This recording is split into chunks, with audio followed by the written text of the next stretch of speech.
All right, welcome back. So, had a little bit of infrastructure upgrades going on here for the last couple of months. I've installed a farmer's friend caterpillar tunnel. Technically, I'll call it a greenhouse. It's a 50-foot by 16 feet. Now, I only had 40 feet. I ordered the greenhouse with 5-foot spacing. Because I went less than the 50 foot, I was able to put him at approximately 4 feet. So I guess you'd call that a little bit of an upgrade, even though it's not as long as I would have liked to have been, but I had limited space. The other thing I did over here, hopefully you can see this, I installed a trellis system. That's for the outer row here and the one on the other side. I'll have some determinate tomatoes, eggplants, pepper plants. So that should give me enough height. Up in the top, when you get to the top bracing for the 2 center beds, I'm probably going to go with a hook and wicket system. Basically, you have a hook, it hooks on, and it hangs down, and you have clamps that hold your plants when they get up to a certain height. Then you attach a piece of string down into the bed itself. You've seen how I do that. I bury the string when I plant, and from there you basically move the hook as your vine of the tomato plant or cucumbers gets taller, and then you have a wicket, which is basically a metal brace or bracket that straddles the 30-inch bed, and your tomatoes or cucumbers lay down on the wicket. And the hooks, you just keep sliding down, and as the plants drop down a little bit, they sit on that wicket. So let me grab the camera. I'll talk about a few upgrades that I did to the greenhouse. So the caterpillar tunnel greenhouse, it comes with sides that you can lift up. And over here you have a bracket. It's a little clamp. As you pull your sides up, you swing your clamp out, and your plastic material rests on that. It works very effectively. The only downside I felt like was when you pull it up, the ends tend to pull towards the center. So when you drop it down at night, if you really want to close up your greenhouse, I found myself making sure that the plastic was coming tight to the ground and then pulling the end. So this end, the one down at the far end, it's a very cost-effective way to open up your greenhouse and get that nice ventilation. Also lets a lot of those pollinators in. I wanted to make roll-up sides. A couple of ways you can do it. They sell a mechanism that acts like a brake. So every time you roll it up, you can stop it virtually anywhere you want in the height of rolling it up. I just bought a handle because it was cost-effective, and I got 4 sections of the 10-foot top of a chain link fence, screwed them together, screwed the handle on, and then you attach your plastic, and you can then roll the side up. And we'll take a closer look at that in a minute. I also took the wiggle wire channel, and I secured it to the height I wanted my sides to roll up. I wanted to make sure that if I had rain, it would drop basically at the edge of my bed, the outer beds.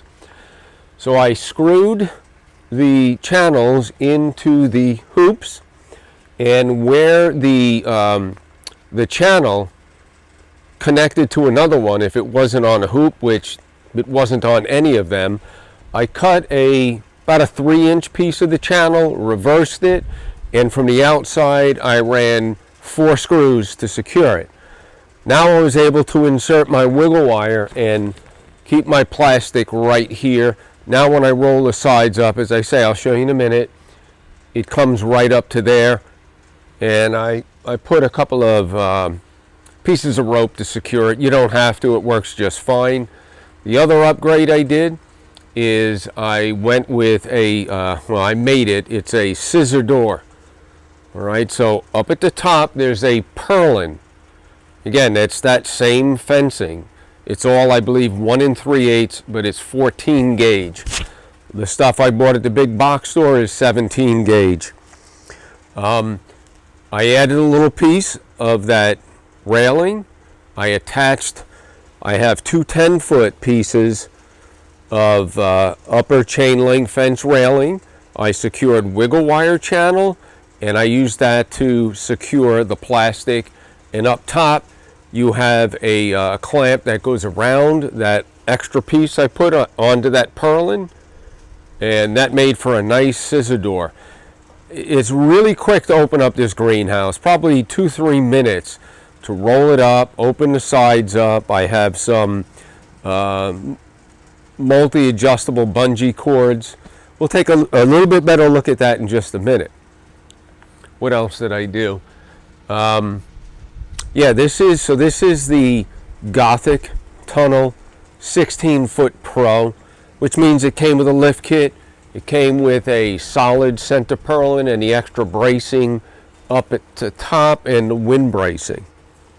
All right, let's take a look at the doors. All right, that's a quick look at the scissor door system that I built. Okay, it's the 1 3/8 chain link top rail fencing. And from there I attached wiggle wire channel, and then I secured the plastic with the wiggle wire to the post, and then up at the top on the greenhouse. And I'll insert some video showing me opening up the greenhouse and closing it. So if you stay tuned till the end, I'll show you how quick it is to open it up. Well, you already saw me opening it. You'll see how quick it is to close it down. All right, in the shade. So there is the chain link rail, the fence. There's my wiggle wire channel and the wiggle wires inside it. If I come around to the side, you can see here. So you first attach, or you can do it either way. Preferably you do your end walls first. I did not. You have your top. It gets secured with a piece of wiggle wire, and then I put the side wall, or the front and rear for the doors. I secured it via wiggle wire. Now, while I'm here, let me talk about what I did additionally. I added an I-loop S-hook, turnbuckle, some chain, and an anchor right down there. I have 3 on each side, 1 on each end, 1 in the center. Why'd I do that? I wanted to make sure here in Zone 9B in Florida, we do get heavy winds, tropical storms, hurricanes. So I wanted to make sure I had a little bit extra tie down to make sure this doesn't blow away. Now there's no guarantees, but just a little extra measure. While I'm in the shade, let me talk about, there's the wiggle wire channel. You can see it's a little dark, but there's a screw right there. I have my plastic coming down. I inserted my wiggle wire. Might be a little bit better to see right here. And that allows this side to roll up right to here. Now the way they help secure the plastic is it attaches on either end, and then you have a rope system that comes over and back down to the ground, where you have this piece of metal, this hook, your rope ties into it. Below here is a rebar. So everywhere you have a hoop on each side, you have a rebar that you pound into the ground. It's about a 3 foot. You leave about 15 inches exposed. This pipe goes over it. And here you have, I mentioned the extension kit, and then you get into your bows. So another security is when you pull up on this, it wants to bind on that piece of rebar. So there's another way that helps anchor this. Now they do have a permanent anchor system. I did not opt for that because I didn't know if I'd end up moving this one day. Okay, I want to touch on a benefit of having a greenhouse. if you look inside, even though we do have a shady spot, that's because my house, the roof is shielding or shading some of the greenhouse. However, if you take a good look, you see how the light gets diffused. And I believe that makes for a much better growing environment. I also do not have to deal with the rain. So rainwater is good, but sometimes wet leaves, especially with tomatoes, cucumbers, they're not too fond of that. So I now can control the watering and keeping the leaves dry on my tomato plants for my spring garden. I've started all my seeds there. Now, let's look at how things are growing. Swiss chard, collard greens. There's kale.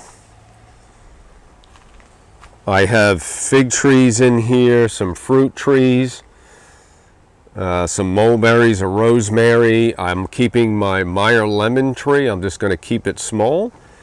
And we have some Happy Rich broccoli. Things are getting hot here, so it's starting to bolt. I'm hoping to be able to get some seeds. I have lots of fennel. I have lettuce further down there.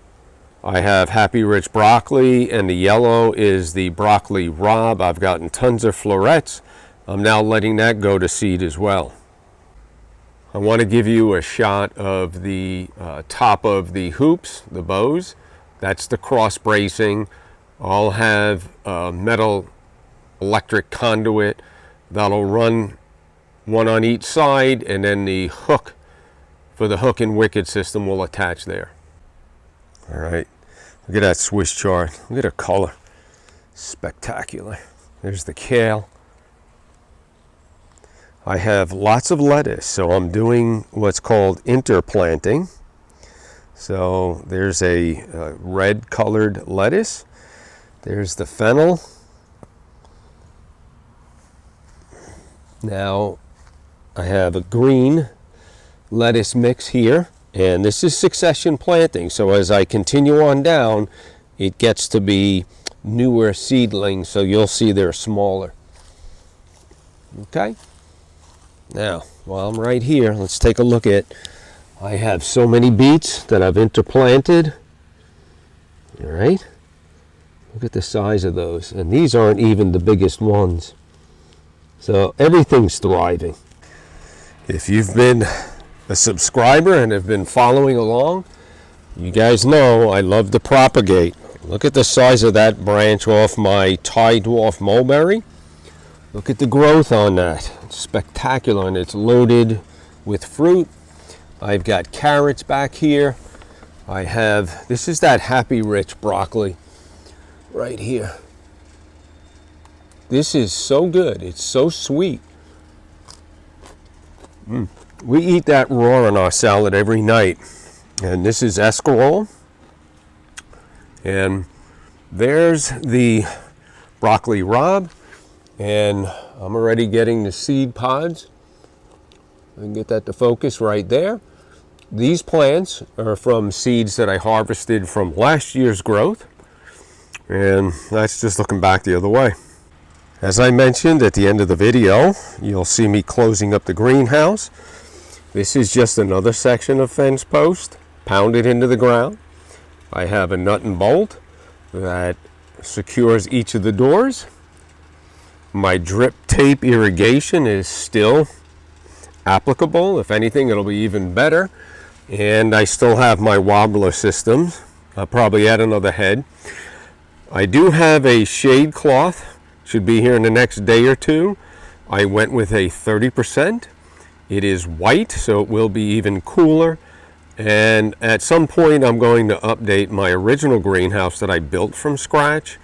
Again, I'll upgrade the shade cloth to the white, and I'll fix the sides so they'll roll up more appropriately like this. Same type of system.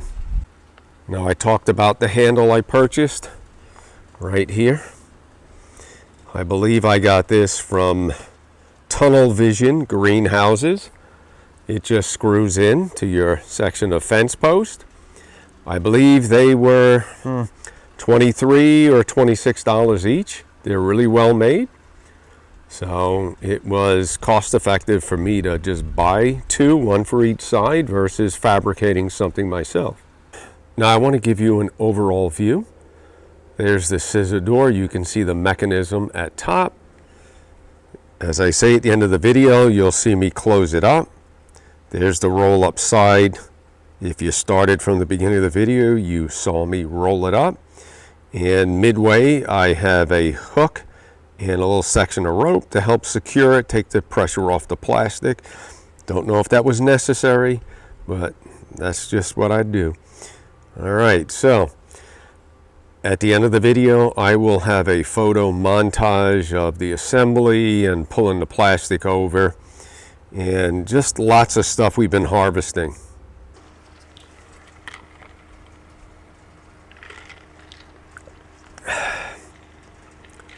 Coconut water, got to stay hydrated. When I was making preparations to install the greenhouse, I had a huge cluster of Namwa bananas.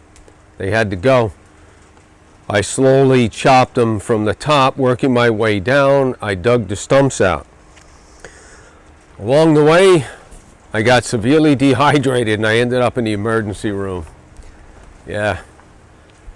My out-of-pocket's almost the cost of this, so I could have bought a second greenhouse if I paid attention to my hydration. That's what happens, man. You get old, you don't think straight sometimes, and you just want to get something done. It gets hot here, and when you're soaking wet from sweat, you got to stay hydrated. Anyway, as I mentioned at the end of the video, I'm going to have a montage of what we've been harvesting out of here. This is our second fall garden. I had some over the spring and summer. I just can't say enough about this market garden technique, the compost, the organic fertilizer. We eat so much out of here. Every night it's a garden salad, so it's going to be carrots, beets, fennel, several types of lettuce, some kale leaves, some Swiss chard, beetroot leaves. It's spectacular. And I make a soup every week. I have all kinds of greens going in there. So this is going to take me to the next level, and I'm hoping with the shade cloth and the height, and I can keep my leaves dry, that I'll have a much bigger harvest of tomatoes and cucumbers. So as I say, stick around to the end. You'll see a photo montage, and the very end I'll show you closing up the greenhouse, how quickly it is. I couldn't be any happier. Now, my thoughts on it? Well, it's not a permanently mounted one, so there's a little bit of flex. Putting those anchors in helped, and there's only one purlin. The greenhouse I built from scratch, I have fence posts in the ground. It's screwed to that. I have 3 purlins, one up the center, one on each side. That's so much more sturdy than this is. But having said that, I just didn't have a bender to make something 16 foot wide. And by the time I sourced out all of the top rail chain link fence, there wasn't a whole lot of savings. So I opted to go this route. Very satisfied. Their service was great. They now are coming out with a 25 foot. So probably more applicable to either a greenhouse to start your seeds in if you're a farmer, or for someone that's residential, if you don't have this much. Grab the 25 foot. You have ones that are just rounded, and then you have the Gothic, and then you get into the Gothic Pro. So there's a lot of options out there. I'm satisfied with it. I don't get paid for any of this stuff. I know you guys are going to want to know where I got it from. It's where I got it from. So, all right, listen, leave me alone. I'm busy farming. I'll see you on the next video where I have my spring crop planted. Thanks for watching.